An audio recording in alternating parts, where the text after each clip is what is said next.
এক আত্মত্যাগের গল্প, যেখানে বীরত্ব মিশে গেছে ভক্তির সঙ্গে। শ্রী খাটু শ্যাম বাবা, কেউ বলেন তিনি কৃষ্ণ, আবার কেউ বলেন তিনি শ্যাম, কিন্তু ভক্তদের কাছে তিনি অলৌকিক দয়াময় এক রূপ। শ্রী খাটু শ্যাম বাবা কলিযুগের জীবন্ত কৃষ্ণ, যে নিজের প্রাণ নয় মাথাটুকুও উৎসর্গ করেছিলেন ভগবানের কথায়। আজ সেই আত্মত্যাগের নামে কোটি কোটি মানুষ খুঁজে পায় মুক্তি। তিনি আর কেউ নন, তিনি হলেন শ্রী খাটু শ্যাম বাবা। রাজস্থানের এক ছোট্ট গ্রাম, প্রতিদিন ভোরে যেখানে বেজে ওঠে শঙ্খধ্বনি, ভক্তদের মুখে একটাই নাম, জয় শ্রী শ্যাম।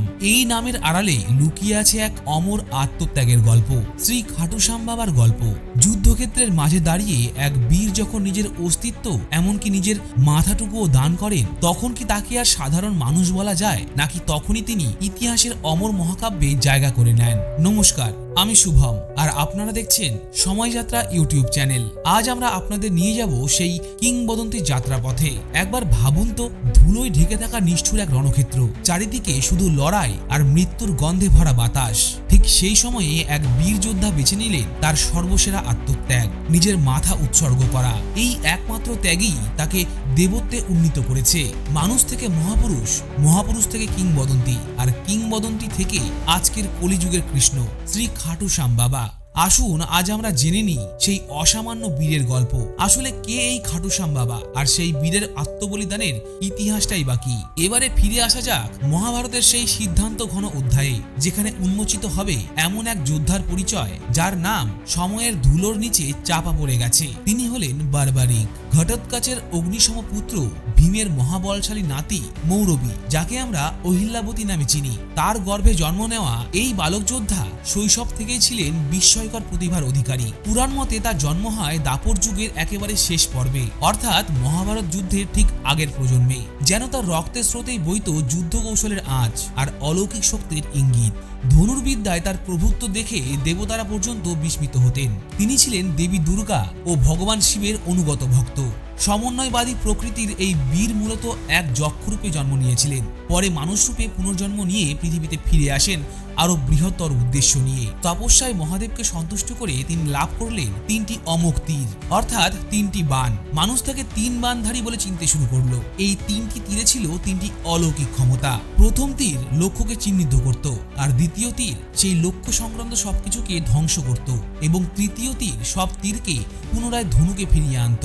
এই শক্তি পৃথিবীর আর কারো ছিল না, কিন্তু তার শক্তির থেকেও বেশি বিস্ময়কর ছিল তার প্রতিজ্ঞা। তিনি প্রতিজ্ঞা নিয়েছিলেন যে যুদ্ধক্ষেত্রে আমি সেই পক্ষেই দাঁড়াবো যারা দুর্বল, কারণ ন্যায়ের শক্তি সবসময় সংখ্যার উপর নয়, সত্যের উপর নির্ভর করে। আর এই প্রতিজ্ঞায় একসময় মহাভারতের ভারসাম্য বদলে দিতে পারত। এই খবরটা পৌঁছে গেল ভগবান কৃষ্ণের কানে। কুরুক্ষেত্রের পরিণতি যে এই এক যোদ্ধার সিদ্ধান্তেই পাল্টে যেতে পারে, তিনি তা বুঝে গেছিলেন। কারণ দুর্বল পক্ষ তো যুদ্ধের প্রতিটি মুহূর্তে বদলে যায়। তাই একদিন ভগবান কৃষ্ণ এলেন তার কাছে, রাজা বা দেবতা নয়, বরং এক সাধারণ পথিকের রূপে। চোখে সেই চিরচেনা রহস্যময় দীপ্তি। তিনি জানতে চাইলেন, যদি যুদ্ধ শুরু হয় তুমি কার পাশে দাঁড়াবে? কিন্তু বারবারিক একটাই কথা বলেন, আমি দুর্বলকে সাহায্য করব। আর এটাই ছিল ভগবান কৃষ্ণের আশঙ্কা। আর সেই উত্তরে কৃষ্ণ বুঝলেন, এই বীর যদি যুদ্ধক্ষেত্রে প্রবেশ করেন, তবে যুদ্ধের ফল নির্ধারিত হবে না ধর্ম ও অধর্মে, বরং 3টি বাণের ক্ষমতায় যুদ্ধটি সম্পূর্ণ হবে। তখনই ভগবান কৃষ্ণ তাকে আরো গভীর পরীক্ষার মুখোমুখি দাঁড় করালেন, এক এমন পরীক্ষায় যা বদলে দেবে তার ভাগ্য এবং পৃথিবীতে তার পরিচয়। ভগবান কৃষ্ণের প্রশ্নোত্তরের নীরবতায় তখন যেন বাতাসও থমকে গেছিল। সত্য একটাই, এই যোদ্ধার শক্তি মহাভারতকে সম্পূর্ণ অন্য পথে নিয়ে যেতে পারে। আর সেই কারণেই ভগবান কৃষ্ণ তাকে বললেন এক অকল্পনীয় অনুরোধ। এই অনুরোধ শুনলে সাধারণ মানুষ ভয়ে পিছু হটত, কিন্তু বারবারিকের সাহস ছিল মানুষের সীমার অনেক ঊর্ধ্বে। ভগবান কৃষ্ণ শান্ত গলায় বললেন, যদি তুমি সত্যি ধর্ম রক্ষা করতে চাও, তবে আমাকে তোমার সবচেয়ে মূল্যবান জিনিসটি দান করো। এবারে যোদ্ধা বিনীতভাবে বললেন, প্রভু আপনি যা চাইবেন আমি তাই দেব। তখন ভগবান কৃষ্ণ তার আসল রূপ প্রকাশ করলেন। চূড়ান্ত দীপ্তিতে উদ্ভাসিত হলেন স্বয়ং ভগবান কৃষ্ণ। তিনি বললেন, আমি তোমার মস্তক চাই, কারণ তোমার শক্তি এতটাই প্রবল যে তুমি যুদ্ধে নামলে ফলাফল আর ধর্মের নিয়মে নির্ধারিত হবে না। তোমার প্রতিজ্ঞা যুদ্ধের ভারসাম্য বদলে দিতে পারে। এক মুহূর্ত মাটি যেন স্তব্ধ। আকাশ যেন শান্ত। কিন্তু তিনি এই বীর একটিও প্রশ্ন করলেন না। না ছিল কোনো শঙ্কা, না ছিল কোনো দ্বিধা। দুই হাত জোর করে শ্রদ্ধা ভরে বললেন, যদি এটি আপনার আদেশ হয় তবে আমি আমার জীবনও উৎসর্গ করতে প্রস্তুত। আর এভাবেই এক যোদ্ধা নিজের অস্তিত্বটাকেই সমর্পণ করলেন ঈশ্বরের চরণে। ধর্মের ভারসাম্য রক্ষার জন্য নিজের মাথা দাঁড় করলেন, যা ইতিহাসে শিরোদান নামে অমর হয়ে আছে। তারপর ভগবান কৃষ্ণ অত্যন্ত শ্রদ্ধার সঙ্গে তার কাটা মাথাটি কুরুক্ষেত্রের যুদ্ধক্ষেত্রের এক উঁচু স্থানে স্থাপন করলেন এবং বললেন, তুমি এই যুদ্ধের প্রতিটি মুহূর্ত দেখবে। তোমার চোখই হবে এই মহাযুদ্ধের সবচেয়ে নিরপেক্ষ, সবচেয়ে সত্য সাক্ষী। আর এই কারণেই তাকে বলা হয় যুদ্ধের একমাত্র সাক্ষী। তার এই ত্যাগ, এই ভক্তি, এই নিঃস্বার্থ আত্মদান দেখে ভগবান কৃষ্ণ ঘোষণা করলেন, কলিযুগে মানুষ তোমাকেই আমার রূপে পূজা করবে। তুমি হবে শ্যাম, তোমার ভক্তের কষ্ট হবে আমার কষ্ট। তাই তিনি মানুষের চোখে শুধু এক বীর নয়, কলিযুগে শ্রীকৃষ্ণের রূপে প্রতিষ্ঠিত।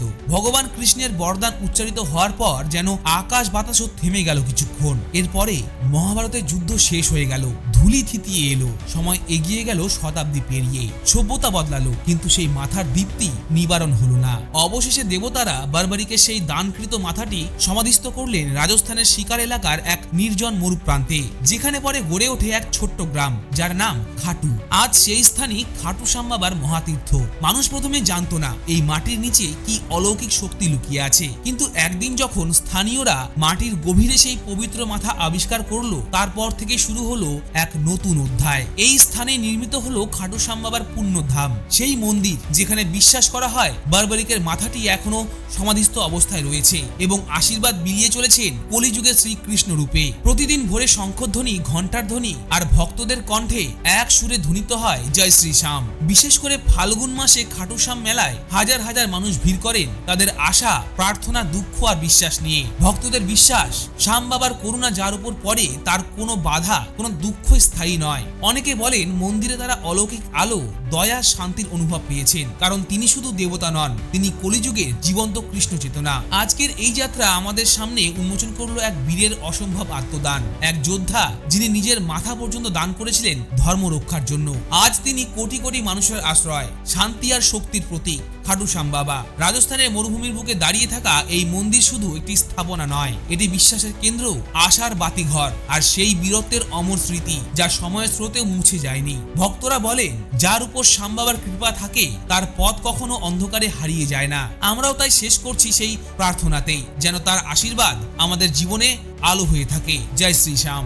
আমাদের আজকের ভিডিওটি আপনাদের কেমন লাগলো কমেন্ট বক্সে অবশ্যই জানাবেন। আর আপনারা আমাদের চ্যানেলে কি ধরনের ভিডিও দেখতে চাইছেন সেটাও কিন্তু কমেন্ট বক্সে জানাবেন। আমরা চেষ্টা করব আপনাদের পছন্দ মতো ভিডিওগুলি রেগুলার আপনাদের সামনে তুলে ধরতে। তাহলে ভালো থাকবেন, সুস্থ থাকবেন, দেখা হচ্ছে পরবর্তী ভিডিওতে। ধন্যবাদ।